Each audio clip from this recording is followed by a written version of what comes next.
اگر آپ پرو ایکٹیو ہیں اور آؤٹ آف باکس تھنکنگ کے سوچ کے حامل ہیں تو ترقی آپ پیچھے پیچھے بھاگے گی ترقی آپ کامیابی آپ کو جفا مارنے کے لیے بےقرار ہو جائے گی. میں ایک چھوٹی سی کیس اسٹڈی دے رہا ہوں نسٹ کے اسکول آف بزنس کی. یہ آئیڈیا 1998 کے آس پاس میرے ذہن میں کھوندا جب میں ای ایم ای کالج میں پڑھاتا تھا. 1995 جنوری میں ای ایم ای کالج میں نے جوائن کیا جب میں پی ایچ ڈی امریکہ سے کر کے آیا. تو میں امریکہ میں اسکول آف بزنس میں پڑھتا اور پڑھاتا رہا. تو میرے پاس ایکسپوجر تھا، آئیڈیاز تھے، پروسیس کی کلیئرٹی تھی، ڈلیوری کے اندر کیا کیا چیزیں ایڈ کریں تو کوالٹی بڑھتی ہے. یہ سارا میں نے امریکہ کے 8 سال کے اسٹے میں دیکھا. تو میں بڑا کین تھا کہ میں پے پیک کروں نسٹ کو کسی طریقے سے. تو نسٹ میں اس وقت صرف الیکٹریکل میکینیکل وغیرہ میں انجینئرنگ میں ایم ایس ہو رہا تھا. وہ بھی سرکاری ملازمین اور آرمی کے آفیسرز آتے تھے اور دن میں 2 سال کے لیے نامینیشن پہ پڑھ کے چلے جاتے تھے. یہ ماڈل تھا آئسولیٹڈ کیمپس کا نسٹ کا اس زمانے میں. 95 96 97 کی میں بات کر رہا ہوں. جب ایک دن نسٹ کے ریکٹر یونیورسٹی ہمارے کالج میں تشریف لائی ایم اے کالج میں تو میں نے چائے کی پہلی تو ان کو آئیڈیا دیا کہ آپ اسکول آف بزنس شروع کریں. انہوں نے مجھے کہا کہ اس کا ایک کانسرٹ پیپر ایک صفحے کا مجھے بھیج. میں نے کانسرٹ انہوں نے اس کو پرنسپل اپروو کیا. مجھے کہا کہ بورڈ آف اسٹڈی سے منظوریاں لے کے یہ ایم کالج کے مجھے بھیجیں. بورڈ آف اسٹڈی سے میں نے منظوری لی اور کمانڈنٹ اکبر سید اوان تھے ہمارے میں، بہت ہی شفیق انسان. ان کے توسط سے پراپر چلنے سے نسٹ ہیڈ کوارٹر میں نے وہ پرپوزل دی. 2 3 مہینے بعد اس کی اکیڈیمک کونسل میں میٹنگ ہوئی اور اپروول ہو. اور ای ایم ای کالج میں شام کو ایم بی اے کی کلاسز سٹارٹ کرنے کی اجازت مل گئی. چند ماہ بعد پتا چلا کہ اس کو نسٹ ہیڈ کوارٹر میں شروع کیا جائے. تو نسٹ ہیڈ کوارٹر میں جب شروع کیا گیا تو ای ایم ای کالج سے میری posting as a assistant professor وہاں ہو گئی. نسٹ ہیڈ کوارٹر میں جو سی ایچ یو کی بیک سائڈ پہ لال کرتی کے ساتھ پرانی بلڈنگ میں 4 6 کمرے تھے. وہاں پہ 2 کمرے ہمیں دے دیے گئے اور کہا گیا جی اسکول آف بزنس یہاں سٹارٹ کریں. اس وقت اس کا نام این آئی ایم ایس تھا، نسٹ انسٹیٹیوٹ آف مینجمنٹ سائنسز. بعد میں چند سال بعد اس کا نام نسٹ بزنس ہوا.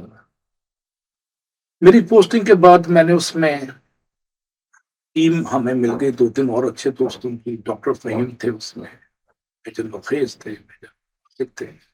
4 بندوں کی ٹیم نے مل کے 7 8 مہینے پلان کیا اور دن رات کام کر کے ایک بیسٹ اسکول آف بزنس کی داغ بیل ڈال دی گئی. اکتوبر 1999 میں پہلی کلاس ہوئی. 50 اسٹوڈنٹس ایم بی اے کے اور 50 اسٹوڈنٹ بی بی اے کے لیے گئے. یہ نسٹ کی ہسٹری کا پہلا کامیاب ترین پروگرام تھا ایم ایس اور پی ایس جس میں اتنی وسیع تر تعداد میں لوگ آئے اور موسٹلی سیولینس کی تھی. اس سے پہلے زیادہ تر سروسز کے لوگ اس میں ہوتے تھے، وہ بھی چھٹی پہ 2 سال کی پیڈ ویکیشنز پہ پڑھتے تھے یہاں پہ.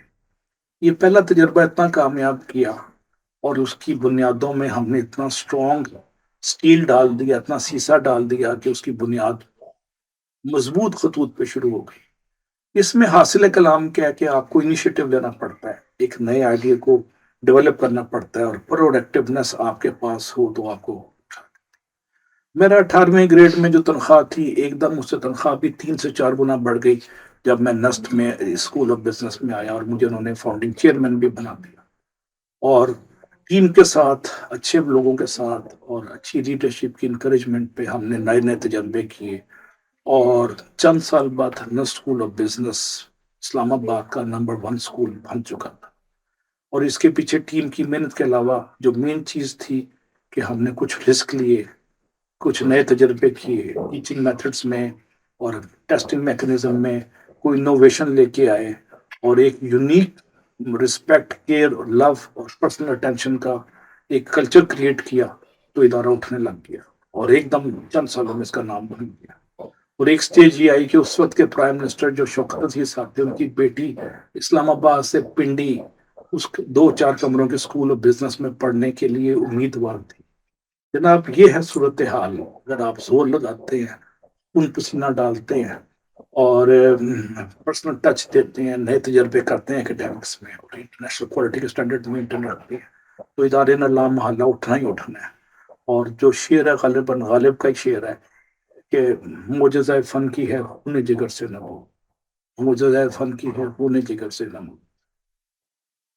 تو پروڈکٹیونیس کو اپنی زندگی کا شعار بنا لیں، نئے آئیڈیاز کو پروموٹ کریں اور کوشش کریں کہ آپ کی ڈلیوری میں انوویشن ہو، ندرت ہو، فکر اور عمل دونوں میں، جدت ہو ڈلیوری میں اور وسعت ہو فکر میں. تو کہانی بالکل بدل